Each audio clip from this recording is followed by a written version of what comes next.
Saat satu langkah lagi menuju kejayaan, dukungan penuh datang dari PSSI. Bonus dijanjikan, sejarah dipertaruhkan. Akankah Garuda Muda terbang tinggi di langit Jakarta? Inilah kisah jelang final ASEAN Cup U23 2025 antara harapan, strategi, dan harga diri bangsa. Jakarta, 29 Juli tahun 2025.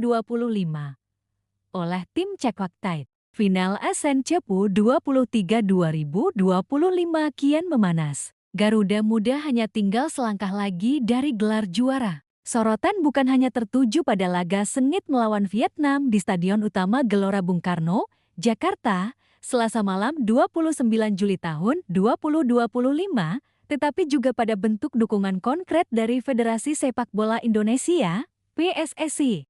Janji manis disampaikan langsung oleh manajer Timnas U23 Indonesia, Ahmad Zaki Iskandar, yang menyatakan bahwa bonus besar sudah disiapkan untuk para pemain dan staf jika berhasil membawa pulang trofi. Pasti ada apresiasi dari federasi, dari PSSI. Udah pasti itu, tegas Zaki di sela latihan resmi tim di Stadion Madia Senayan, Senin 28 Juli tahun 2025. Target-target memang sudah dicanangkan dari awal. Pernyataan ini menandakan adanya dukungan penuh dari PSSI. Tidak hanya dalam bentuk fasilitas dan pendampingan selama turnamen, tapi juga dalam bentuk finansial sebagai motivasi tambahan bagi skuad muda merah putih. Janji bonus dari PSSI bukanlah hal baru dalam dunia sepak bola nasional. Sejak era 1990-an, Federasi kerap menjadikan bonus sebagai bentuk penghargaan untuk prestasi tim nasional. Namun, pada edisi 2025 ini, situasinya sedikit berbeda. Menghadapi rival kuat seperti Vietnam di partai final, bonus bukan sekadar pemanis, tapi juga bagian dari upaya menjaga moral dan semangat juang para pemain. Terlebih, laga ini digelar di kandang sendiri dan beban ekspektasi supporter sangat besar. Beberapa pihak menilai janji bonus bisa berdampak ganda. Di satu sisi, ia dapat menjadi energi tambahan bagi para pemain. Namun, di sisi lain, ia juga bisa memberi tekanan mental.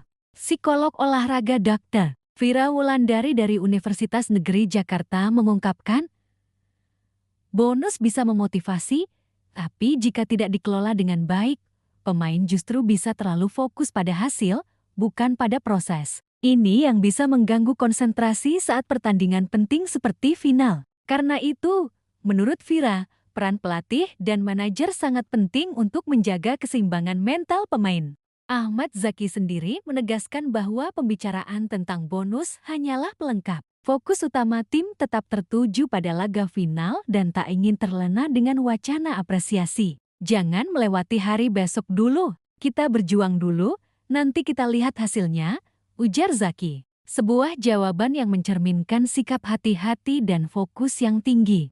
Tim pelatih, termasuk pelatih kepala Gerald Van den Burg, memastikan persiapan matang untuk menghadapi duel krusial lawan Vietnam, tim yang juga sedang dalam performa puncak. Indonesia vs Vietnam sudah lama menjadi duel klasik di level usia muda ASEAN. Kemenangan Indonesia atas Thailand di semifinal, serta keberhasilan Vietnam menaklukkan Filipina, mempertemukan dua kekuatan terbaik di kawasan dalam final impian.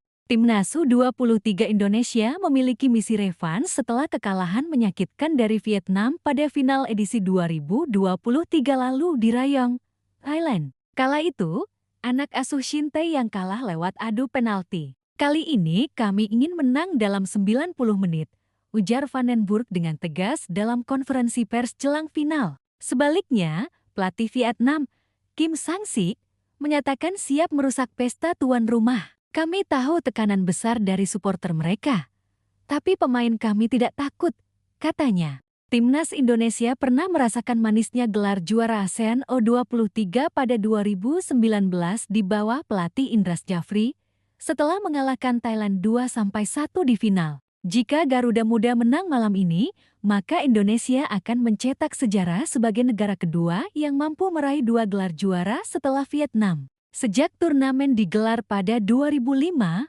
Vietnam menjadi satu-satunya negara dengan 2 gelar 2022 dan 2023. Indonesia berpeluang menyamai pencapaian itu. Ini bukan hanya tentang trofi, tapi juga tentang harga diri sepak bola Indonesia yang tengah berusaha bangkit dan menanamkan fondasi kuat di level usia muda. Ketika ditanya mengenai keterlibatan pemerintah dalam bentuk bonus, Zaki menjawab diplomatis, "Dari pemerintah nanti kita tanya Pak Menpora Dito Aryo Tejo," katanya. Biasanya, pemerintah juga memberikan bonus tambahan apabila timnas mencapai prestasi besar. Menpora Dito diketahui mendukung penuh tim nasional dari awal turnamen ini, bahkan menghadiri beberapa laga. Apabila Indonesia menjadi juara, bukan tidak mungkin ada insentif dari Kemenpora, termasuk kemungkinan penghargaan langsung dari Presiden Jokowi seperti pada edisi-edisi prestasi sebelumnya. Isu mengenai potensi pawai juara jika Indonesia menang juga mulai beredar. Namun, Zaki langsung menepis spekulasi tersebut, "Itu belum dibahas, kita fokus dulu ke pertandingan," ujarnya singkat. Namun bila Indonesia benar-benar menjuarai turnamen, bukan tidak mungkin GBK akan kembali menjadi saksi euforia nasional, seperti yang pernah terjadi saat timnas juara SEA Games atau Piala AFF Senior. Garuda Muda dipastikan akan tampil dengan kekuatan terbaik. Striker utama Jens Raven, meski sempat diragukan karena cedera ringan, tetap masuk dalam daftar pemain. Di lini tengah, nama-nama seperti Arhan Fikri dan Hoki Caraka menjadi tumpuan dalam menjaga aliran bola. Sementara di lini belakang, duet Alvendra Dewangga dan Ferrari siap meredam agresivitas Vietnam. Van den Burg sendiri memuji perkembangan mental dan teknis pemain selama turnamen ini. "Kami sudah belajar banyak dari semifinal. Final akan jadi ujian mental terakhir," katanya. Di balik pemberian bonus, sebenarnya PSSI tengah menyusun strategi jangka panjang. Dengan bonus dan penghargaan yang terukur, federasi ingin membangun iklim kompetitif dan profesional di kalangan pemain muda. Ketua Umum PSSI Erick Thohir sebelumnya telah menyatakan bahwa regenerasi sepak bola Indonesia harus didukung dengan ekosistem apresiasi yang adil. "Kalau mau hasil bagus, harus ada penghargaan juga yang jelas," ujar Erick dalam salah satu wawancara beberapa waktu lalu. Langkah ini dinilai positif oleh para pengamat sepak bola nasional. Di sisi lain, banyak suara dari publik yang menyatakan bahwa bonus memang layak diberikan, tapi tidak boleh menjadi satu-satunya fokus. Main demi negara, bukan demi uang. Bonus itu wajar, tapi jangan dijadikan beban, kata Andi Prasetya, pendukung fanatik yang akan hadir langsung di ASUG GBK malam ini. Atmosfer final malam ini dipastikan akan sangat panas. Tiket sudah ludes terjual dalam waktu 4 jam sejak dibuka. Ribuan supporter juga dipastikan memadati area luar stadion sejak sore hari. Indonesia kini tinggal selangkah lagi menuju gelar juara ASEAN Capu 23 ke 2025. Bonus dan apresiasi dari PSSI menjadi bagian dari perjalanan besar yang dimulai sejak babak grup.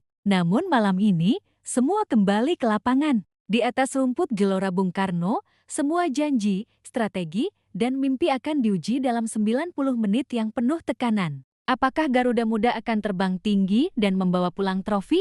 Atau akankah Vietnam kembali jadi batu sandungan? Yang pasti, sejarah akan ditulis malam ini. Dan jika kemenangan diraih, para pemain Garuda Muda tak hanya membawa pulang trofi, tapi juga penghargaan, kebanggaan, dan mungkin pawai juara yang belum diumumkan.